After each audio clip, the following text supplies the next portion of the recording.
Nuestro trabajo es sobre la lesión renal aguda y ha sido realizado por Anabel Jiménez Rivas, Laura Navarro Garzón, Víctor Rafael Rides Reyes, Tomás Tamayo Ruiz y Cristina Verdugo Román.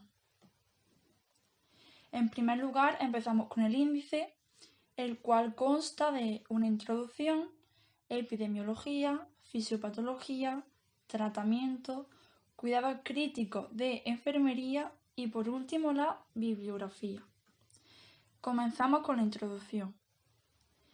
La lesión renal aguda es un síndrome clínico caracterizado por un descenso rápido de la función excretora del riñón, con acumulación de productos del metabolismo del nitrógeno como la creatinina y la urea y otros productos de degradación no medidos. Esto tiene mayor importancia en la medicina crítica. Por otro lado, nos encontramos con las terapias continuas de reemplazo renal. Esta modalidad de soporte tiene como objetivo principal la remoción de solutos y líquidos del compartimento intravascular de una forma lenta y continua, manteniendo así una mejor estabilidad hemodinámica comparada con las terapias convencionales. En la epidemiología, según diferentes estudios, hemos podido ver que el porcentaje es del 15,1% y que es más frecuente en varones que en mujeres, dándose los porcentajes de 23,1% en hombres frente al 7,3% en mujeres.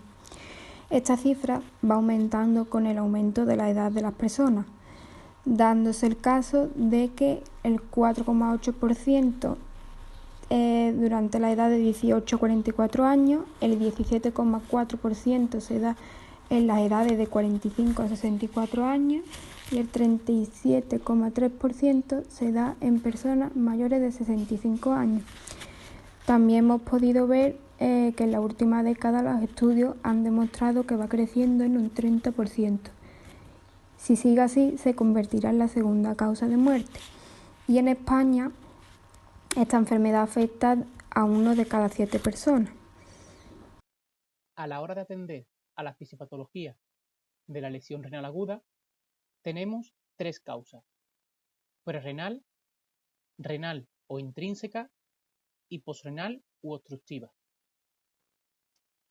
La lesión prerrenal se debe a una inadecuada perfusión de los riñones. Las causas principales son depleción del volumen de líquido extracelular, enfermedad cardiovascular y enfermedad hepática descompensada. Los cuadros prerrenales no van a causar de forma típica una lesión renal permanente y por lo tanto son reversibles, a menos que la hipoperfusión sea tan grave que cause isquemia tubular.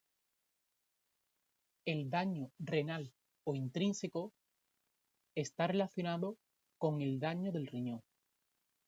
Estos trastornos pueden afectar a los vasos sanguíneos, los glomérulos, los túbulos o el intersticio. Las causas más comunes son necrosis tubular aguda, como por ejemplo lesión en los túbulos renales por mecanismo mecánico, isquémico o tóxico, lesión glomerular, como puede ser la glomerulonefritis o hipertensión arterial, la lesión de los grandes vasos por obstrucción arterial renal o de las venas renales y la lesión túbulo-intersticial, como reacción alérgica a fármacos, infecciones, etc. Por último, vamos a hablar de la lesión posrenal u obstructiva. Se debe a varios tipos de obstrucción en la zona de reabsorción o evacuación del aparato urinario. La obstrucción también puede ocurrir en el nivel microscópico dentro de los túbulos renales cuando precipita el material cristalino. Para producir una lesión renal aguda significativa, la obstrucción a nivel del uréter requiere que ambos uréteres estén afectados, a menos que el paciente tenga un único riñón funcionante. La obstrucción del tracto de salida de la vejiga debido a un agrandamiento de la próstata, probablemente sea la causa más común del cese de eliminación de orina repentina en los varones. En cuanto al tratamiento de la lesión renal aguda, tenemos que el tratamiento tiene dos componentes, el tratamiento conservador y la terapia dialítica o intervencional. En cuanto al tratamiento médico conservador, tenemos que en general tiene por finalidad evitar o reducir las complicaciones. Dentro de todas estas medidas indicadas, en este tratamiento médico, pues tenemos que las infecciones son la causa más frecuente. Es necesario el cuidado minucioso de los catéteres intravenosos, las sondas vesicales, etc. Asimismo, pues evitamos la atelectasia y la aspiración pulmonar. El tratamiento de la diálisis es un tratamiento de soporte basado en dos principios físicos, la difusión de soluto y el transporte convectivo. La prescripción de la diálisis es individual para cada paciente. De esta manera, se deberá elegir la modalidad de tratamiento dialítico de acuerdo a la condición clínica del paciente y de la viabilidad de realizar el procedimiento. Por otro lado, en pacientes con pericarditis urémica o posoperado, se recomienda el uso de bajas dosis de heparina. Además del acceso para realizar los procedimientos dialíticos, hay que tener en cuenta que la hemofiltración arteriovenosa no es necesario ninguna máquina. Solo es necesario el hemofiltro y el procedimiento se realiza con la presión de la arteria del paciente.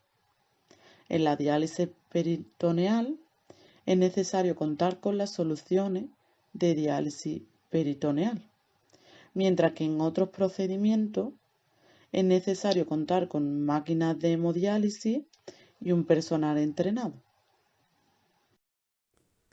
Bueno, a mí me ha tocado explicar los cuidados críticos de enfermería a un paciente con lesión renal aguda, también llamado insuficiencia renal aguda.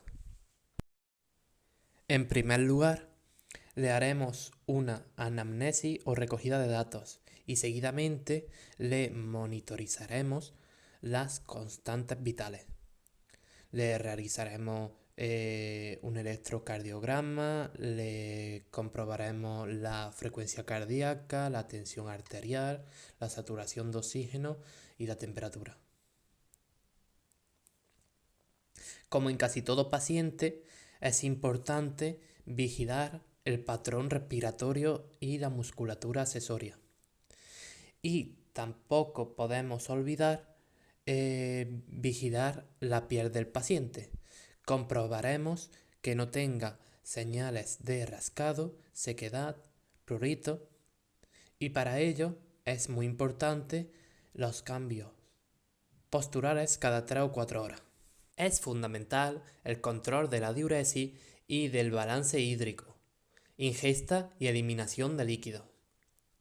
Para ello, le colocaremos una sonda si presenta algún tipo de obstrucción y le mandaremos una muestra de orina para poderle administrar diuréticos y ponerle fluidoterapia. Por otro lado, se llevará a cabo un control de la ingesta oral. Se le dará una dieta pobre en sodio, potasio y proteína y rica en hidratos de carbono. Se le podrá administrar antieméticos si el paciente presenta náusea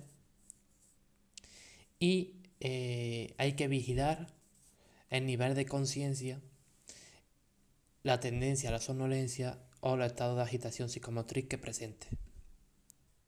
Para finalizar, le canalizaremos una vía periférica con un calibre de 18 para poder obtener muestras sanguíneas.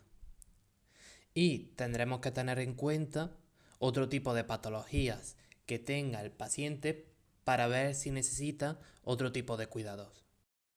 Muchas gracias a todos por vuestra atención.